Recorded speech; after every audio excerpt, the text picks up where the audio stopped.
Halo, selamat berjumpa kembali dengan film Akbar. Kali ini Mimin mau menjelaskan ya tentang film India. Bagus pokoknya. Harus ditonton sampai selesai.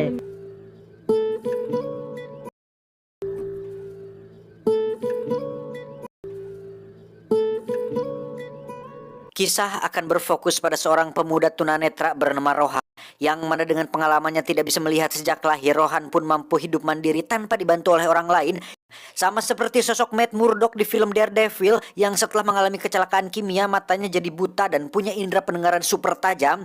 Di sini kebisaan Rohan ditampilkan lebih realistis dan tidak terlalu berlebihan, seperti mampu melakukan pekerjaan rumah, memasak, memperbaiki rantai sepeda milik anak tetangga yang gak mikir juga itu bocah udah tahu gak bisa melihat, masih disuruh ngebetulin. Dan terakhir, Rohan bisa mengetahui seseorang berdasarkan aromanya. Ini adalah Samsul, teman dekat Rohan yang mencoba untuk mencomblangkannya dengan seorang wanita yang ternyata memiliki kondisi yang sama dengan Rohan, yaitu tidak bisa melihat. Dia bernama Supriya. Setelah Samsul dan si Ibi menjauh, Rohan pun memulai percakapan dengan mengatakan bahwa Samsul dan si Ibi sudah bercerita banyak tentang Supri yang diketahui belum mau menikah, di mana Rohan juga mengakui bahwa dirinya memang tidak berencana untuk menikah dalam waktu dekat ini. It's funny क्योंकि मैं भी शादी नहीं करना चाहता. Supri pun akhirnya menjelaskan alasan dia tidak ingin menikah adalah karena selain dirinya sudah punya pekerjaan, bisa mengurus diri sendiri dan tidak bergantung kepada orang lain, Supriya juga merasa bahwa dengan kondisi mereka berdua yang seperti itu akan banyak sekali rintangan yang harus mereka hadapi di masa depan, termasuk dalam hal mengurus anak. Karena baginya kegelapan tidak bisa menciptakan cahaya. Rohan pun menjawab, itu memang benar, namun dalam kegelapan jika seseorang ada bersamamu, maka kegelapan itu akan berkurang. तुमने तो मुझे कंफ्यूज कर दिया।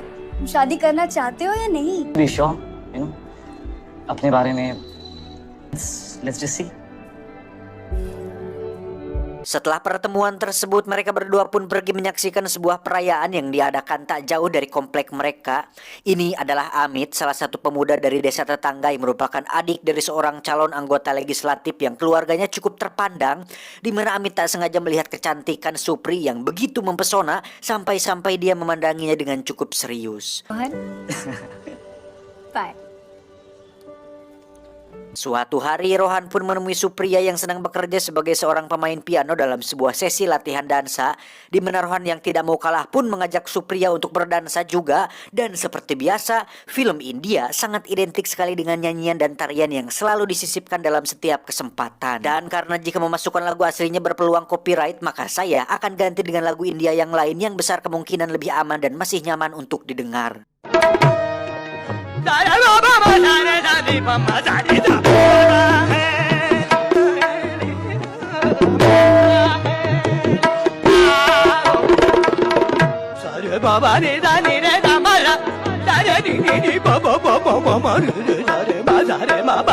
Setelah puas bernyanyi, Rohan pun mengajak Supriya ke toko sepatu untuk membelikannya sepatu berhak tinggi yang biasa dipakai oleh wanita konvensional pada umumnya. Di mana saat Supri sudah nyaman, mereka berdua pun memutuskan untuk pulang, tetapi terjadi sebuah insiden kecil saat mereka tak sengaja terpisah akibat kerumunan orang yang sedang dibuat paciwuh oleh kehadiran seorang selebritis.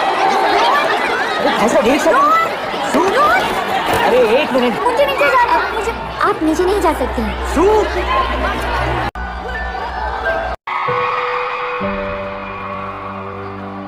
Tak punya pilihan lain, Rohan pun nekat naik ke atas panggung dan meminta si artis untuk meminjamkannya mikrofon, di mana Rohan memanggil Supriya agar berjalan ke arah sumber suara. Dan setelah muncul, Rohan pun meminta Supriya untuk pegang tanganku erat-erat dan jangan pernah lepaskan karena itu berat. Cuau, cuau. रो रहे थे। Sejak saat itu Rohan dan Supriya semakin sering bertemu dan mulai merasakan adanya benih-benih cinta hingga memutuskan untuk menikah. Dan akhirnya mereka berdua menyadari satu hal tentang kata-kata yang sering orang lain katakan, yaitu cinta itu buta. Dan mereka berdua benar-benar mengalaminya dalam artian yang sebenarnya. Ku terima kau padanya. Yang penting aku bahagia sayang. Cinta itu Beralih ke seorang pemuda bernama Wasim, ini bebenguknya. Pada adegan ini sang ayah terlihat jengkel dengan Wasim yang seorang pengangguran dan hanya ikut nebeng tenar dengan si Amit yang seorang adik politisi yang memang tidak kerja pun dia sudah kaya dari keluarganya. रात को ये अंधे लोग की सुहागरात की पार्टी में बत्ती ऑन होगी कि ऑफ? नहीं बहुत होने वाली है। Singkat cerita, akhirnya kita baru mengetahui bahwa pekerjaan Rohan adalah sebagai seorang dubber yang menjadi pengisi suara untuk kartun di televisi India, di mana dua kreator ini cukup dibuat terpukau dengan kemampuan Rohan yang bisa mengimpersonate segala macam suara yang sangat mirip sekali dengan aslinya.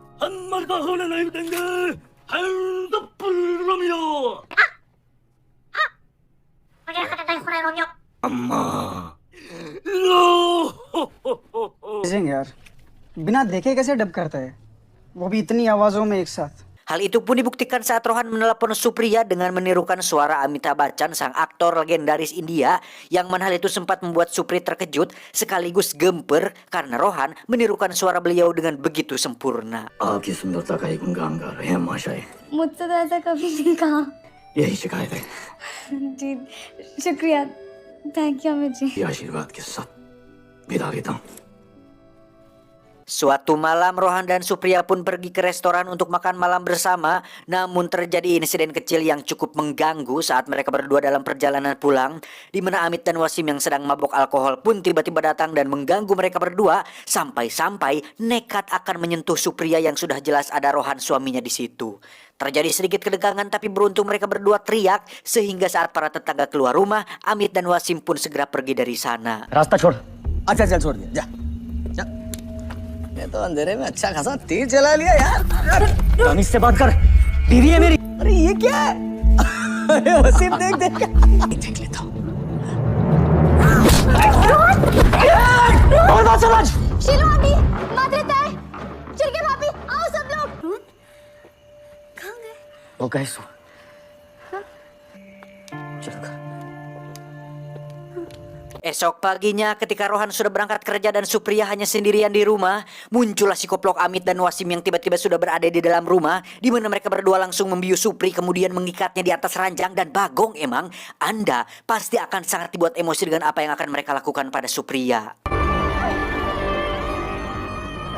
Saat Rohan pulang, betapa terkejutnya dia ketika mendapati istrinya sudah dalam keadaan terikat dengan rambut dan baju acak-acakan, di mana saat polisi tiba, beliau pun mengatakan bahwa mereka tidak bisa begitu saja menangkap Amit hanya berdasarkan pengakuan Supriya yang cuma mengenali suaranya saja tanpa melihat dengan jelas pelakunya. वो उन्हें देख के आइडेंटिफाई नहीं कर सकती और शानू ने रेप के टाइम पे मुंह ही नहीं खोला।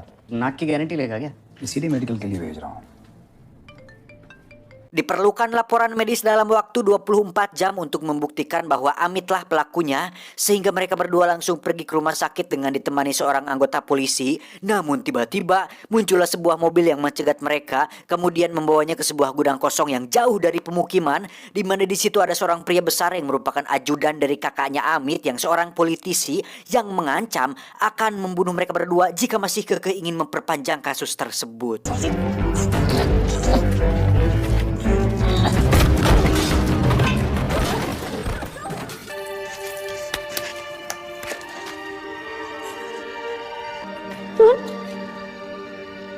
देखो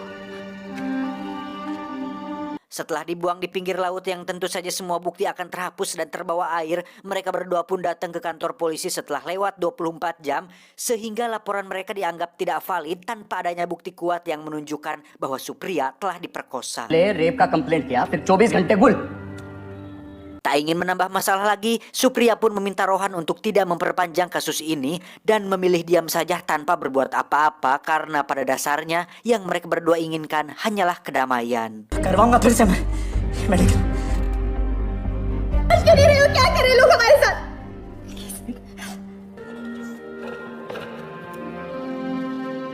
Hari-hari setelah peristiwa naas itu pun tentu membuat mereka berdua menjadi pribadi yang pendiam dan selalu murung. Terlebih lagi Rohan yang sekarang kesulitan untuk fokus dalam pekerjaannya. Sepulangnya bekerja, Rohan pun memutuskan untuk tidak bersedih lagi dan meminta maaf kepada Supriya atas sikap cicingannya akhir-akhir ini. Dia berjanji akan melupakan kejadian tersebut dan akan melindungi Supriya untuk kedepannya. Namun betapa terkejutnya Rohan ketika mendapati Supriya telah tewas gantung diri, di mana hal tersebut jelas membuat Rohan semakin terpukul atas kehilangan satu-satunya cinta sejati dalam hidupnya.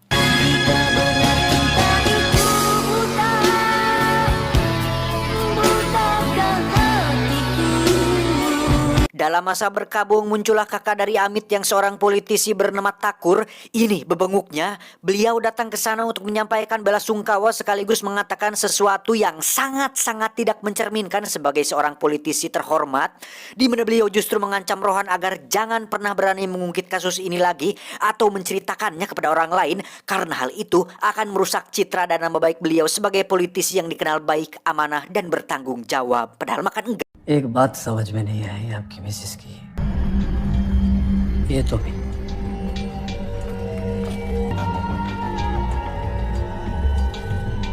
Tak lama Amit pun teringat sebuah kertas dan 2 buah jam tangan yang sempat dia duduki waktu kejadian itu, di mana dia langsung pergi ke kamar dan berhasil menemukan kertas itu di kolong kasur. Isi dari surat itu sendiri ditulis dengan huruf Braille yang dibuat oleh Supriya sesaat sebelum dia memutuskan bunuh diri, di mana tulisan tersebut akan mengungkapkan alasan kenapa Supriya sampai nekat untuk bunuh diri. Hari itu ketika Rohan berangkat kerja, Amit dan Wasim ternyata kembali ke rumah tersebut untuk memperkosa Supriya lagi setelah tahu bahwa polisi tidak akan menanggapi tuntutan apapun dari seorang wanita tunanetra, dan Wasim akan datang ke rumah tersebut dan memperkosa Supriya kapanpun dia mau tanpa harus khawatir akan ditangkap oleh pihak kepolisian. Alasan itulah yang ternyata mendasari Supriya untuk bunuh diri, karena dia tidak ingin membuat Rohan menderita dan menjadi aib dalam keluarga. Rohan pun pergi ke kantor polisi untuk bertemu dengan Inspektur Chobei, ini pamentenya, namun dia justru dihandle oleh seorang polisi culas bernama Sanjay. Ini bebenguknya, bukannya bersikap sopan melayani atau setidaknya hargailah seseorang yang baru saja kehilangan istrinya, Sanjay justru terlihat congkak dan kasar saat mengatakan bahwa Rohan hanyalah seorang pria yang mencoba untuk mencari simpati dengan memanfaatkan kekurangannya. Ini adalah Inspektur Chobei. Akhirnya beliau bersedia untuk bertemu dengan Rohan, namun jangan GR dulu, beliau tetap tidak akan mengusut kasus ini tanpa bukti yang jelas, sehingga Rohan diharapkan bisa tabah dan relakan kematian Supri istrinya. Tapi ternyata Rohan kesana bukan untuk memberikan laporan lagi atau mengurus kasus kemarin, tetapi hanya ingin mengetahui reaksi mereka berdua terhadap kematian Supriya. Apakah ada niatan untuk membantu, mengayomi dan melayani setelah tahu bahwa istrinya meninggal? Dan karena beliau-beliau terhormat ini nampaknya tidak bisa berbuat apa-apa oleh karena sistem yang mengatur agar adanya bukti konkret, maka Rohan akan mencari keadilannya sendiri dan melakukan apa yang harus dia lakukan. Inspektur Chobei bertanya, "Apa kau ingin balas dendam?" Rohan pun menjawab, "Sir, siapa yang tidak ingin balas dendam atas kematian orang yang disayang?" Inspektur Chobei, "Jangan macam-macam Rohan. Jika ada terjadi sesuatu yang menghebohkan di daerah sini, maka kaulah orang yang pertama akan aku cari." Rohan.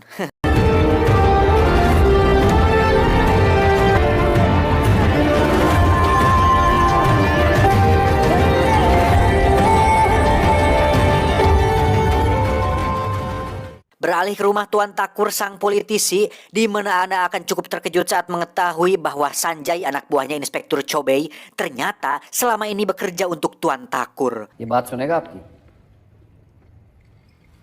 Pada akhirnya, kita akan dibuat perlahan mulai merasakan adrenalin ketika mengetahui bahwa Rohan benar-benar akan membalas dendam kepada mereka semua. Tidak seperti John Travolta di film I Am Red, John Wick di film John Wick, atau Om Liam Neeson di film Taken. Rohan memiliki metode sendiri untuk membalas dendam, yaitu dengan merekam suara Amit, Wasim, dan Tuan Thakur melalui alat perekam, kemudian mempelajari intonasi suara masing-masing dari mereka yang akan Rohan gunakan untuk memulai misi balas dendamnya. बहुत हो गया, चल चले। अच्छा तो हम हमारी पार्टी का नारा है, अरे यही हमारी पार्टी का उद्देश्य। Tahap pertama, Rohan pun berperan menjadi Tuan Thakur dan menyuruh Sanjay untuk menangkap Wasim dengan alasan telah mabuk-mabukan dan berbuat onar di wilayah mereka. क्या नहीं रे कुछ, वो तेरे को करने नहीं देंगे। हाँ जी चल 3 दिन अंदर आराम Tahap kedua, Rohan pun berperan menjadi Amit dan menelepon adiknya Wasim untuk mengajaknya melakukan pengenceritan, di mana sang ayah yang mendengarnya pun sangat dibuat murka dan langsung pergi untuk memberinya pelajaran.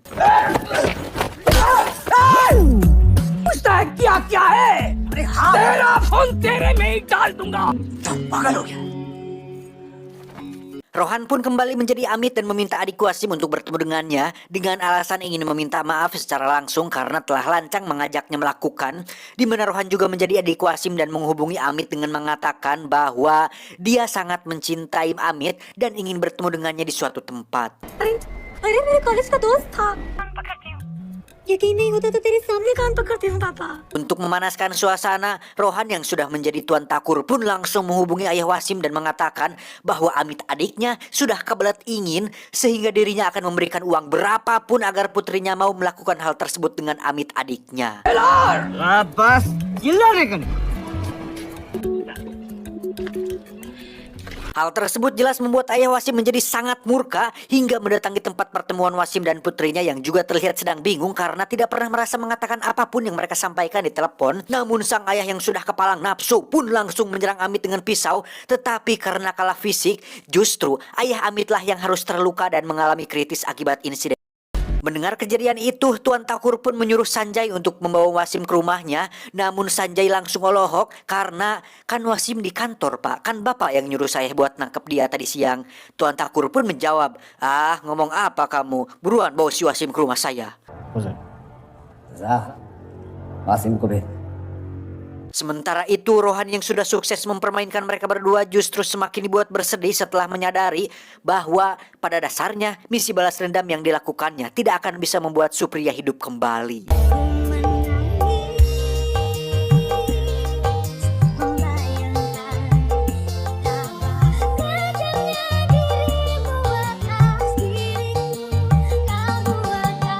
Kembali ke Tuan Takur yang meminta Wasim untuk jangan banyak bicara tentang masalah ini karena selain dia sudah menyuruh Amit agar bersembunyi dulu, beliau juga akan bertanggung jawab atas perawatan ayahnya dan memberikan sejumlah uang agar Wasim mau tutup mulut tentang insiden yang dialami ayahnya tersebut.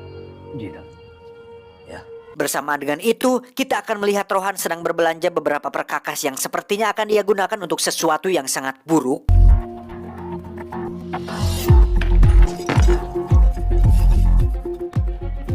Dan ternyata benar, Rohan berperan menjadi Amit kemudian menghubungi Wasim agar bertemu di markas tempat biasa mereka nongkrong dan mabuk-mabukan. Di mana saat Wasim ke sana, dia pun langsung dibuat terkejut ketika melihat Rohan yang sedang ngajanteng. Dengan segala persiapan yang telah dilakukannya, Rohan pun mematikan lampu agar menyulitkan Wasim melakukan perlawanan. Di mana adegan ini sedikit mengingatkan saya dengan film Hollywood berjudul Don't Breathe yang menceritakan kakek-kakek buta yang rumahnya dirampok. Masih ingat kan?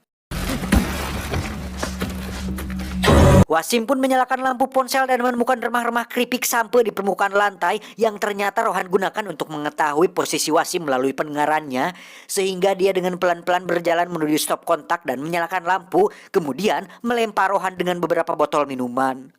Habis suara saya.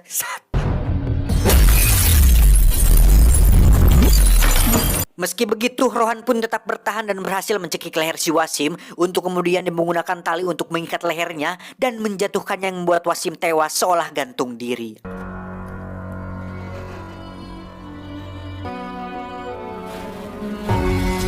Saat pihak berwajib datang, awalnya Sanjay mengira bahwa Rohanlah pelakunya karena ingin balas dendam.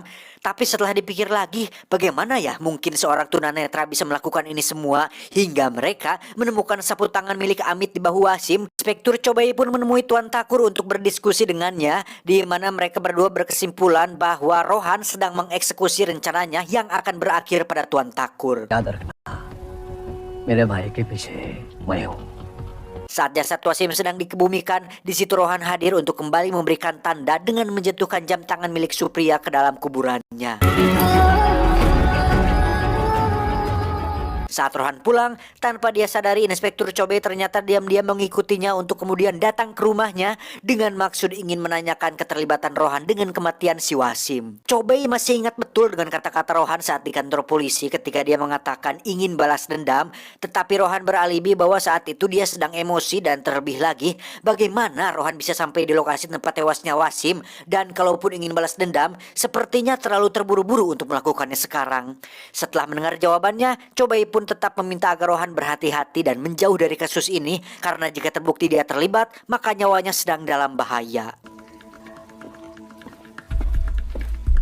Dan sekarang giliran Amit, Rohan pun berperan menjadi Sanjay dan mengatakan bahwa polisi telah menemukan sabut tangan miliknya pada TKP tempat Wasim tewas, di mana Amit diminta untuk datang ke gudang yang jauh dari pemukiman dengan alasan untuk menyampaikan sesuatu yang bisa membuatnya terbebas dari kasus kematian Wasim.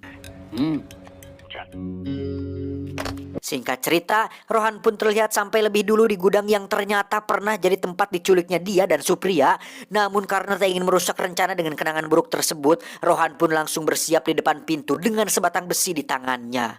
Saat Amit muncul, Rohan pun langsung menghantam kepala Amit sekuat tenaga. Tapi ternyata Amit masih memakai helm ber-SNI yang pastinya membuat kepala menjadi aman dan nyaman dan terhindar dari kecelakaan. Di mana Amit langsung balik menghajar Rohan hingga membuat dia kewalahan.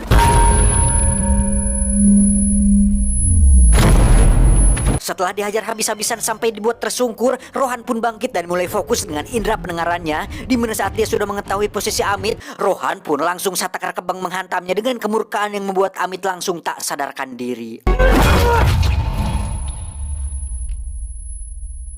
Setelah Amit diikat, Rohan pun berkata bahwa dia tidak akan membunuhnya karena Amit juga tidak membunuh Supriya secara langsung. Lantas Rohan pun meletakkan sebuah lilin tepat di depan pintu dan membocorkan drum berisi bensin yang ada di gudang tersebut.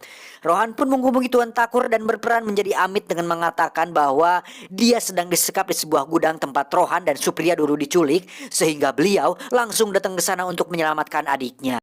Ya, saat Takur membuka pintu, lilin itu pun terjatuh sehingga membuat Amit tewas bersama dengan meledaknya gudang tersebut. Dan seperti itulah kira-kira rasa sakit dan kehilangan yang dirasakan oleh Rohan selama ini. Mam.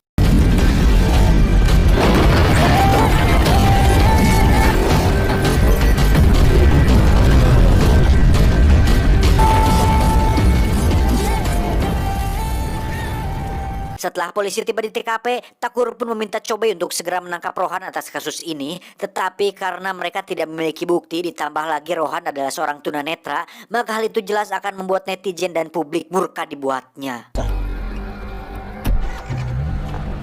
Kembali ke Rohan yang sedang mengobati luka akibat perkelahiannya dengan Amit, saat itulah muncul bocah tetangga yang meminta Rohan untuk berperan menjadi ayahnya dan menghubungi guru sekolah agar si bocah bisa pergi ke warnet untuk bermain point blank. Tanpa disadarinya, muncullah Inspektur Chobei yang akhirnya mengetahui bahwa Rohan memiliki bakat luar biasa untuk menirukan suara orang lain melebihi kemampuan yang dimiliki oleh Mas Gilang Dirga, sehingga Chobei semakin yakin bahwa Rohan ada keterlibatan dalam kasus ini.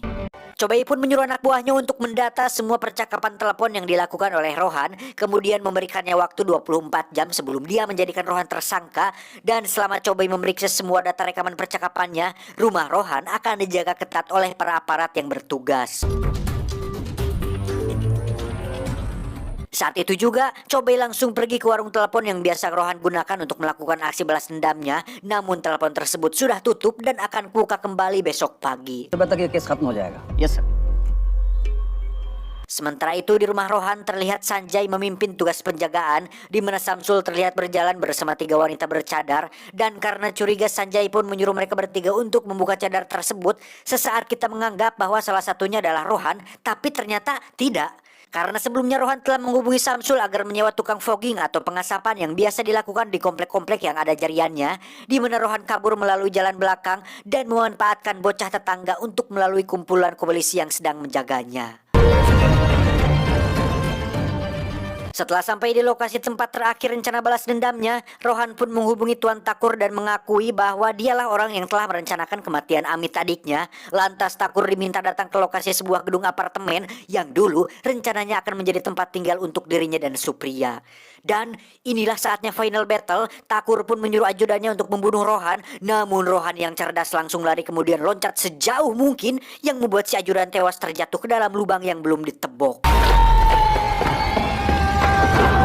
Saatnya Thakur turun tangan, dia pun menggunakan sepucuk pistol untuk menembak Rohan yang ternyata Rohan punya kemampuan untuk menghindari Born. Enggak lah, Rohan cuma mendengarkan suara pelatuknya doang, makanya dia bisa menghindar.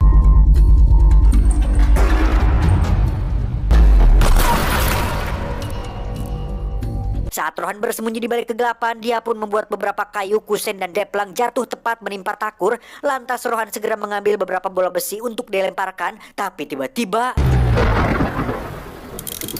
Ya, Thakur pun berhasil mengetahui posisi Rohan. Lantas dia memutuskan untuk menghajarnya dulu sebelum dibunuh. Tapi lagi-lagi, tokoh antagonis memang selalu saja berbuat bohong dengan mengulur waktu untuk tidak membunuh tokoh utama. Karena Rohan berhasil merebut pistol tersebut, kemudian menggiring Thakur untuk berjalan menuju ujung gedung dan berniat menjatuhkan diri bersama-sama. Thakur pun bertanya, jika aku dan kau mati terjatuh, lantas untuk apa misi balas dendammu ini, Rohan? Rohan pun menjawab, aku tidak bodoh, Perguso. Rohan dengan cepat mengaitkan tali pada tubuhnya kemudian menjatuhkan diri bersama-sama. Dan sesaat sebelum Thakur dilepaskan, Rohan pun mengatakan bahwa ini mungkin adalah pembunuhan, tapi akan terlihat seolah bunuh diri sama seperti yang dialami oleh Supriya. Sampai sini memang si Thakur mati, terus balas dendamnya berjalan lancar. Lah, itu si Rohan posisi masih tergantung. Siapa yang narik lagi ke atas coba? Mana lagi hujan? Coba gimana? Apakah Samsul datang untuk membantu? Bisa juga sih, tapi entahlah, mungkin dibantu tim produksi. Setelah berhasil menyelesaikan misi balas dendamnya, Rohan pun terlihat sedang duduk di pantai tempat dia dan Supri sering bersama. Saat itulah muncul Inspektur Chobe yang memuji Rohan atas kecerdasannya dalam membuat rencana balas dendam ini, karena polisi akan menganggap bahwa Amit telah membunuh Wasim. Thakur membunuh Amit, lantas Thakur pun bunuh diri setelah menyesal telah membunuh adiknya sendiri. Inspektur Chobe pun mengatakan bahwa setiap kejahatan pasti selalu ada celah kesalahan. Lantas dia pun mengambil foto wajah Rohan kemudian pergi ke warung telepon untuk menanyakan apakah Rohan sering datang ke sana dan apakah dia mau menjadi saksi kejahatan yang dilakukan oleh Rohan. Tapi ternyata Chobe harus dibuat kecewa saat mengetahui bahwa penjaga warung telepon tersebut adalah seorang tunanetra juga. Wow! Setelah balas dendamnya selesai, Rohan pun tetap tak bisa membuat Supri kembali hidup untuk bersamanya. Maka dari itu, Rohan pun mencari lagi penggantinya, yang mana 1 tahun kemudian, Rohan diketahui menikah lagi dengan seorang wanita tunanetra juga, tapi tidak secantik Supri.